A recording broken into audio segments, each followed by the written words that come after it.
জয় শ্রীকৃষ্ণ, রাধে রাধে, জয় মা লক্ষ্মী। নমস্কার ভক্তরা, আশা করছি ভগবান শ্রীকৃষ্ণের কৃপায় আপনারা সকলেই সুস্থ আছেন ও ভালো আছেন। আজকে আমরা এমন একটি বিষয় নিয়ে কথা বলতে যাচ্ছি যা প্রতিটি সনাতন ধর্মাবলম্বীদের জীবনের জন্য অত্যন্ত গুরুত্বপূর্ণ এবং পবিত্র। সেটি হল মোহিনী একাদশী ব্রত। হিন্দু সনাতন ধর্মে একাদশী তিথি একটি বিশেষ এবং পবিত্র তিথি হিসেবেই বিবেচিত হয়। প্রতি মাসে দুটি একাদশী আসে, একটি শুক্লপক্ষে আর একটি কৃষ্ণপক্ষে। সেই হিসেবে সারা বছরে মোট ২৪টি একাদশী পালিত হয়। প্রতিটি একাদশীর নিজস্ব নাম রয়েছে, নিজস্ব মাহাত্ম্য রয়েছে এবং নিজস্ব পৌরাণিক কাহিনী রয়েছে। এই ২৪টি একাদশীর মধ্যে বৈশাখ মাসের শুক্লপক্ষের একাদশীটি অত্যন্ত বিশেষ। এই একাদশীকে বলা হয় মোহিনী একাদশী। শাস্ত্রে বলা হয়েছে এই ব্রত পালন করলে মানুষ তার জীবনে জ্ঞাত বা অজ্ঞাতে যত পাপ করেছে সে সমস্ত পাপ থেকে মুক্তি পায় এবং পরম গতি লাভ করে। এমনকি যে পাপের কথা সে নিজেও হয়তো মনে রাখেনি, সেই পাপও এই ব্রতের মাধ্যমে ধুয়ে মুছে যায়।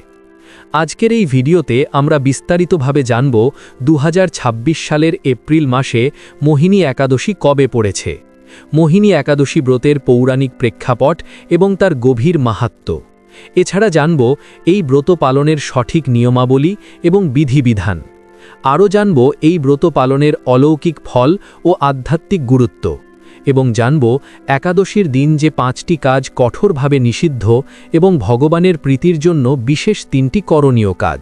তাই আজকের এই ভিডিওটি শুরু থেকে শেষ পর্যন্ত মনোযোগ সহকারে দেখবেন, কারণ প্রতিটি কথাই আপনার জীবনের জন্য গুরুত্বপূর্ণ। প্রতিটি তথ্যই আপনার কাজে আসবে। মূল পর্বে যাওয়ার আগে আমার সকল ভক্তদের কাছে একটা ছোট্ট অনুরোধ। যদি এই ভিডিওটি আপনাদের কাছে ভালো লাগে, যদি এই আলোচনায় আপনারা উপকৃত হন, তাহলে অবশ্যই ভিডিওটিতে একটি লাইক করবেন।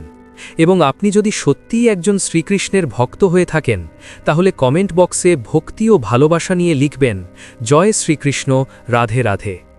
আর আমাদের এই চ্যানেলটিকে এখনও সাবস্ক্রাইব না করে থাকলে অবশ্যই সাবস্ক্রাইব করে রাখবেন এবং পাশে থাকা বেল আইকনটি চালু করে রাখবেন, যাতে এই ধরনের তথ্যমূলক এবং ভক্তিমূলক ভিডিও আপনি নিয়মিত পেতে পারেন। তাহলে আর দেরি না করে চলুন শুরু করা যাক আজকের আলোচনা। মোহিনী একাদশী ব্রতের মাহাত্ম্য ও পৌরাণিক কাহিনী। মোহিনী একাদশীর মাহাত্ম্য কর্মপুরাণে বিস্তারিতভাবে বর্ণনা করা হয়েছে। এই পবিত্র গ্রন্থে বৈশাখ মাসের শুক্লপক্ষের এই বিশেষ একাদশীর কথা এবং তার অসাধারণ ফলের কথা বলা হয়েছে। পুরাণের কাহিনী শুরু হয় মহারাজ যুধিষ্ঠির ও ভগবান শ্রীকৃষ্ণের একটি সংলাপের মাধ্যমে। একদিন মহারাজ যুধিষ্ঠির ভগবান শ্রীকৃষ্ণের কাছে জিজ্ঞেস করলেন, হে জনার্দন, হে প্রভু, বৈশাখ মাসের শুক্লপক্ষের একাদশীর নাম কি, এই ব্রত পালনের কি ফল এবং এর বিধিবিধান কি? এই সমস্ত কথা আমার কাছে বিস্তারিতভাবে বর্ণনা করুন। মহারাজ যুধিষ্ঠিরের এই প্রশ্ন শুনে ভগবান শ্রীকৃষ্ণ সস্নেহে উত্তর দিলেন, হে ধর্মপুত্র, আপনি যে প্রশ্ন করেছেন এটি অত্যন্ত গুরুত্বপূর্ণ একটি প্রশ্ন। আপনার এই প্রশ্নের উত্তর দিতে পারলে আমি নিজেও আনন্দিত হই, কারণ এই বিষয়টি মানুষের কল্যাণের সাথে সরাসরি সম্পর্কিত। তবে জানুন, এই প্রশ্ন শুধু আপনিই করেননি। পূর্বে মহাত্মা শ্রীরামচন্দ্র মহর্ষি বশিষ্ঠের কাছে ঠিকই একই প্রশ্ন করেছিলেন। সেই মহাপবিত্র কথাটি আমি আপনাকে বলছি, মনোযোগ দিয়ে শুনুন। ভগবান শ্রীরামচন্দ্র একদিন মহর্ষি বশিষ্ঠের কাছে উপস্থিত হয়ে বললেন, হে মুনিবর, হে গুরুদেব, আমি জনকনন্দিনী সীতার বিরহে অত্যন্ত দুঃখ পাচ্ছি। এই বিরহ বেদনা আমার হৃদয়কে প্রতিনিয়ত জ্বালিয়ে দিচ্ছে। তাই আমি আপনার কাছে একটি উত্তম ব্রতের কথা জানতে চাই, যে ব্রত পালনের দ্বারা সর্বপ্রকার পাপের ক্ষয় হয়, সর্বপ্রকার দুঃখ বিনষ্ট হয় এবং মানুষ মানসিক শান্তি লাভ করতে পারে। শ্রীরামের এই প্রশ্ন শুনে মহর্ষি বশিষ্ঠ বললেন, হে রামচন্দ্র, তুমি অত্যন্ত উত্তম প্রশ্ন করেছ। তোমার এই জিজ্ঞাসু মন আমাকে আনন্দিত করেছে। যদিও স্বয়ং তোমার নাম গ্রহণেই মানুষ পবিত্র হয়ে থাকে, তোমার নাম উচ্চারণে মানুষের পাপমোচন হয়, তবু লোকের মঙ্গলের জন্য এবং তোমার প্রশ্নের উত্তরে আমি সর্বশ্রেষ্ঠ ও পরম পবিত্র একটি ব্রতের কথা তোমাকে বলছি।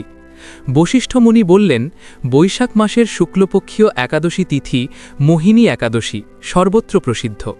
এই ব্রতের প্রভাবে মানুষের সকল পাপ, সকল দুঃখ এবং জীবনের সকল মোহের জাল অচিরেই বিনষ্ট হয়। তাই প্রতিটি মানুষের উচিত এই সকল পাপক্ষয়ী একাদশী এবং সর্বদুঃখ বিনাশকারী ব্রত পালন করা। একাগ্র চিত্তে এর মহিমা শ্রবণ করো হে রাম। এই কথা শ্রবণ মাত্রই মানুষের সমস্ত পাপ নষ্ট হয় এবং সে পুণ্যের সাথে এগিয়ে যায়।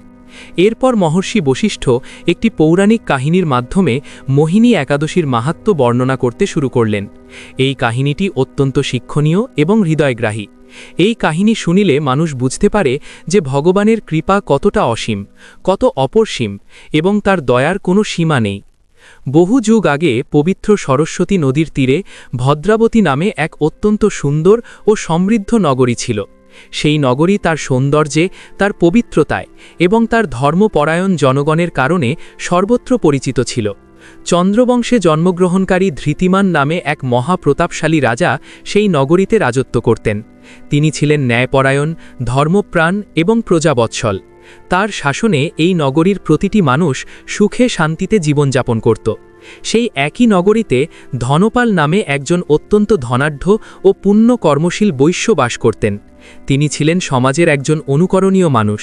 তার ধন ছিল, মান ছিল, প্রতিপত্তি ছিল, কিন্তু সেই সাথে ছিল গভীর ভক্তি ও ধর্মপরায়ণতা। তিনি নিজের সম্পদ শুধু নিজের জন্য ব্যয় করতেন না, তিনি সমাজের কল্যাণের জন্য নলকূপ খনন করতেন, জলাশয় নির্মাণ করতেন, উদ্যান ও বাগান তৈরি করে দিতেন, মাঠ ও গৃহ নির্মাণ করে দিতেন, যাতে সাধারণ মানুষ তার সুবিধা ভোগ করতে পারে। তিনি ছিলেন শ্রী বিষ্ণুর একনিষ্ঠ ভক্ত, শান্ত স্বভাবের মানুষ এবং সর্বদা পরোপকারে নিয়োজিত। ধনপালের 5টি পুত্র ছিল। তাদের নাম ছিল সুমনা, দ্যুতিমান, মেধাবী, সুকৃতি এবং ধৃষ্টবুদ্ধি। প্রথম 4 পুত্র ছিল পিতার মতোই গুণী, ধর্মনিষ্ঠ ও চরিত্রবান, কিন্তু পঞ্চম পুত্র ধৃষ্টবুদ্ধি ছিল একবারে ভিন্ন প্রকৃতির। সে ছিল অত্যন্ত দুরাচারী এবং পাপাচারী। তার চরিত্রে এমন কোনো গুণ ছিল না যা দেখে বলা যায় সে একজন পুণ্যবান পিতার সন্তান। সে সর্বদা পাপ কার্যে লিপ্ত থাকত। পরস্ত্রীতে আসক্তি, বেশসঙ্গ, জুয়া খেলা, এই সমস্ত নিন্দানীয় কাজে সে অত্যন্ত মনোযোগী ছিল।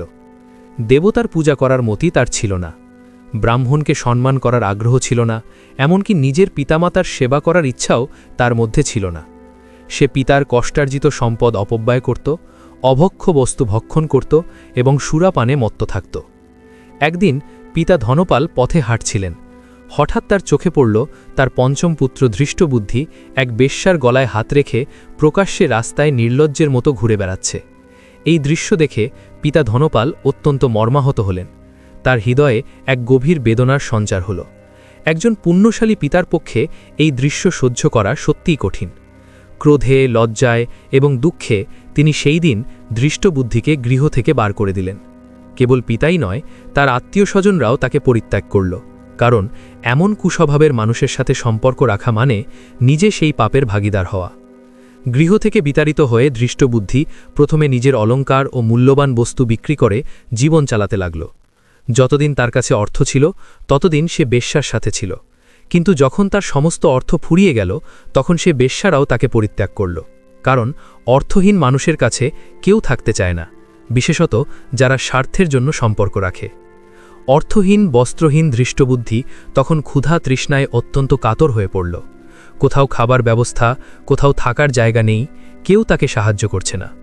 অবশেষে সে নিজের গ্রামেই চুরি করতে শুরু করল। কিছুদিন চোর হিসেবে জীবনযাপন করলেও একদিন রাজপ্রহরী তাকে চুরির সময় ধরে ফেলল এবং বন্দী করল। কিন্তু পিতা ধনপালের সম্মানের কথা মনে রেখে রাজা তাকে মুক্তি দিলেন। এভাবে বেশ কয়েকবার সে ধরা পড়ল এবং মুক্তিও পেল, কিন্তু তবু সে তার পাপ পথ ছাড়ল না। তখন রাজা বাধ্য হয়ে তাকে কারাগারে বন্দী করলেন। বিচারে তাকে কঠোর শাস্তি দেওয়া হলো। কারাভোগের পর ধৃষ্টবুদ্ধি কোনো উপায় না দেখে গভীর আরণ্যে প্রবেশ করল। সেখানে সে পশু পাখি বধ করে তাদের মাংস ভক্ষণ করত এবং অত্যন্ত দুঃখ কষ্টের মধ্যে পাপময় জীবনযাপন করত। কিন্তু পাপের পথে কখনো প্রকৃত সুখ পাওয়া যায় না। দিনের পর দিন সে দুঃখ ও সুখে জর্জরিত হতে থাকল। তার হৃদয়ে কোনো প্রশান্তি ছিল না, কোনো আনন্দ ছিল না, ছিল শুধু গ্লানি, অনুতাপ এবং অবর্ণনীয় কষ্ট। এইভাবে অনেক বছর অতিবাহিত হলো। তারপর হয়তো তার পূর্বজন্মের পুণ্যকর্মের ফল ছিল, হয়তো ভগবানের অপার করুণা ছিল। একদিন সে কৌণ্ডিন্য মহামুনির আশ্রমের কাছে উপস্থিত হল। সেদিন ছিল বৈশাখ মাস। মহর্ষি কৌণ্ডিন্য গঙ্গা স্নান করে পূর্ণ মনে আশ্রমের দিকে ফিরে আসছিলেন। শোকাকুল ও দুঃখাত্ম দৃষ্টবুদ্ধি তার সামনে উপস্থিত হল। সে সম্ভবত কোনো সাহায্যের আশায় বা কোনো অদৃশ্য শক্তির টানে সেখানে এসে পড়েছিল। ঘটনাক্রমে মহর্ষি বস্ত্র থেকে একটিমাত্র বিন্দু গঙ্গাজল দৃষ্টবুদ্ধির গায়ে পড়ল। সেটি ছিল পবিত্র গঙ্গার জল। সেই এক ফোঁটা পবিত্র জলের স্পর্শে তার সমস্ত পাপের ভার দূর হয়ে গেল। হঠাৎ করেই তার অন্তরে এক আলো জ্বলে উঠল। তার মধ্যে শুভ বুদ্ধির উদয় হল। সে বুঝতে পারল যে সে এতদিন যে কাজগুলো করেছে সে সবই ছিল ভুল। পাপের অন্ধকার কেটে তার হৃদয়ে ভক্তির আলো প্রবেশ করল। এই অলৌকিক পরিবর্তনের পিছনে ছিল মহর্ষি কৌণ্ডিন্যের গঙ্গা স্নানের পুণ্যফল। কারণ সেই দিন মোহিনী একাদশীর দিন। এই পবিত্র তিথিতে গঙ্গা স্নান করে আসা মহর্ষির বস্ত্রের সেই এক ফোঁটা জল ছিল মোহিনী একাদশীর পুণ্যের বাহক। এভাবেই মোহিনী একাদশীর মাহাত্ম্যের স্পর্শ পেয়ে দৃষ্টবুদ্ধির জীবনে এক নতুন অধ্যায়ের সূচনা হল। এটাই হল মোহিনী একাদশীর অসাধারণ শক্তি। এই পবিত্র তিথি মানুষের জীবনকে বদলে দিতে পারে, পাপকে ধুয়ে মুছে নতুন জীবন দিতে পারে। এই মোহিনী একাদশীর দিন তামসিক আহার ও নেশা থেকে দূরে থাকতে হবে। পেঁয়াজ, রসুন, মাছ, মাংস বা যে কোনো ধরনের নেশাজাতীয় দ্রব্য এই পবিত্র দিনে স্পর্শ করা উচিত নয়। এই ধরনের তামসিক খাবার মনকে অপবিত্র করে এবং ব্রতের পবিত্রতা নষ্ট করে। যদি কেউ এই দিনে নেশা করেন বা তামসিক খাবার গ্রহণ করেন তাহলে তার ব্রতের কোনো ফলই পাওয়া যায় না। দ্বিতীয় নিষিদ্ধ বিষয় হল চুল ও নখ কাটা উচিত নয়। একাদশীর দিন চুল কাটা, দাড়ি কামানো, নখ কাটা বা শরীরের কোনো অঙ্গে খুর ব্যবহার করা শাস্ত্রমতে অশুভ বলে গণ্য করা হয়। শাস্ত্রে বলা হয়েছে এর ফলে পরিবারের অমঙ্গল হতে পারে। তাই আগের দিন অর্থাৎ দশমীতে এই কাজগুলো সেরে নেওয়া ভালো। তৃতীয় নিষিদ্ধ বিষয় হল দিবা নিদ্রা বর্জন করতে হবে। একাদশীর দিন বেলা করে ঘুমানো বা দিনের বেলায় ঘুমানো একদমই উচিত নয়। শাস্ত্রে বলা হয়েছে যে একাদশীর দিন দিবানিদ্রা দেন তিনি ব্রতের ফল থেকে বঞ্চিত হন। এই মূল্যবান সময়টি অলসতায় না কাটিয়ে ভগবানের নাম স্মরণে, ধর্মগ্রন্থ পাঠে বা সৎ কাজে ব্যয় করা উচিত। হিন্দু পঞ্চাঙ্গ অনুসারে এই মোহিনী একাদশী তিথি ২৬শে এপ্রিল সন্ধ্যা ৬:০৬ শুরু হয়ে ২৭শে এপ্রিল সন্ধ্যা ৬:১৫ শেষ হবে। পূজার শুভ মুহূর্ত থাকছে সকাল ৯টা থেকে ১০:৪০ পর্যন্ত। এই সময়ের মধ্যে পূজা করা অত্যন্ত শুভ বলে বিবেচিত। ২০২৬ সালের মোহিনী একাদশী পালনের সময় হল মঙ্গলবার ২৮শে এপ্রিল সকাল ৫:৪৩ থেকে ৮:২১ মধ্যে। এই সময়কালটি হরিবাসর শেষ হওয়ার পরে আসে, যা দ্বাদশী তিথির প্রথম ১/৪ সময়। এই হরিবাসর শেষ হওয়ার আগে উপবাস ভঙ্গ করাকে সম্পূর্ণ বলে গণ্য করা হয় না। তাই হরিবাসর শেষ হওয়ার পরই আপনারা ব্রতের ভঙ্গ করবেন। একাদশীর দিন ভগবানের জন্য এই ৩টি বিশেষ কাজ করুন। একাদশীর দিন ভগবানের প্রীতির জন্য কিছু বিশেষ কাজ করতে হয়। এই ৩টি কাজ যদি আপনি একাদশীর দিন করতে পারেন তাহলে ভগবানের বিশেষ কৃপা আপনার উপর বর্ষিত হবে। প্রথম কাজ হল তুলসীর সেবা বা আরতি করা। ভগবান শ্রীবিষ্ণুর অত্যন্ত প্রিয় হল তুলসী। তুলসীকে বলা হয় বিষ্ণুপ্রিয়া, কারণ ভগবান বিষ্ণু তুলসীকে অত্যন্ত ভালোবাসেন। একাদশীর দিন তুলসীতলায় প্রদীপ জ্বালানো এবং তুলসীকে প্রদক্ষিণ করা অত্যন্ত পুণ্যের কাজ। এই দিন তুলসীর সেবা করলে ভগবান বিষ্ণুর কৃপা পাওয়া যায়। কিন্তু একাদশীর দিন এই সেবার ফল আরও বহু গুণ বৃদ্ধি পায়। তবে একটি গুরুত্বপূর্ণ বিষয় মনে রাখতে হবে, একাদশীর দিন তুলসী পাতা ছেঁড়া নিষেধ। তাই আগের দিন অর্থাৎ দশমীতেই পর্যাপ্ত পরিমাণ তুলসী পাতা সংগ্রহ করে রাখতে হবে যাতে পুজোর সময় ব্যবহার করা যায়। দ্বিতীয় কাজ হল বিষ্ণুর সহস্র নাম জপ করা। এই পবিত্র দিনে ওম নমো ভগবতে বাসুদেবায় মন্ত্রটি নিয়মিত জপ করা অত্যন্ত ফলদায়ক। এই মন্ত্রটি ভগবান বিষ্ণুর স্বাক্ষরী মন্ত্র এবং এটি জপ করলে মনে অসাধারণ শান্তি ও প্রশান্তি আসে। এছাড়াও বিষ্ণুর সহস্র নাম পাঠ করা অর্থাৎ ভগবান বিষ্ণুর নাম পাঠ করা একাদশীর দিনে বিশেষভাবে শুদ্ধ। শাস্ত্রে বলা হয়েছে যিনি প্রতিদিন বিষ্ণু সহস্রনাম পাঠ করেন তিনি সমস্ত পাপ থেকে মুক্ত হন এবং ভগবানের কৃপা লাভ করেন। একাদশীর দিন এই পাঠের ফল আরও বহু গুণ বৃদ্ধি পায়। তৃতীয় কাজ হল দান বা সেবা কাজে নিয়োজিত হওয়া। একাদশীর দিন বা পরের দিন দ্বাদশী তিথিতে অসহায় দরিদ্র ও ক্ষুধার্ত মানুষদের অন্ন ও বস্ত্রদান করা অত্যন্ত পুণ্যের কাজ। তবে অন্নদানের ক্ষেত্রে দ্বাদশী তিথিকেই বেশি প্রাধান্য দেওয়া হয়, কারণ একাদশীর দিন নিজে উপবাসে থাকার কথা। দ্বাদশীতে পালন করার পর অন্যদের মধ্যে খাদ্যদ্রব্য বিতরণ করা অত্যন্ত শুভ। এছাড়াও ব্রাহ্মণকে দক্ষিণা প্রদান করা, মন্দিরে দান করা বা যে কোনো সৎকার্যে অর্থ ব্যয় করাও এই দিনের বিশেষ বিধান। মোহিনী একাদশী শুধু একটি উপবাসের দিন নয়, এটি একটি আধ্যাত্মিক শুদ্ধির যাত্রা। এটি নিজেকে ভগবানের কাছে সমর্পণ করার দিন। এটি পাপের অন্ধকার থেকে পুণ্যের আলোর দিকে এগিয়ে যাওয়ার দিন।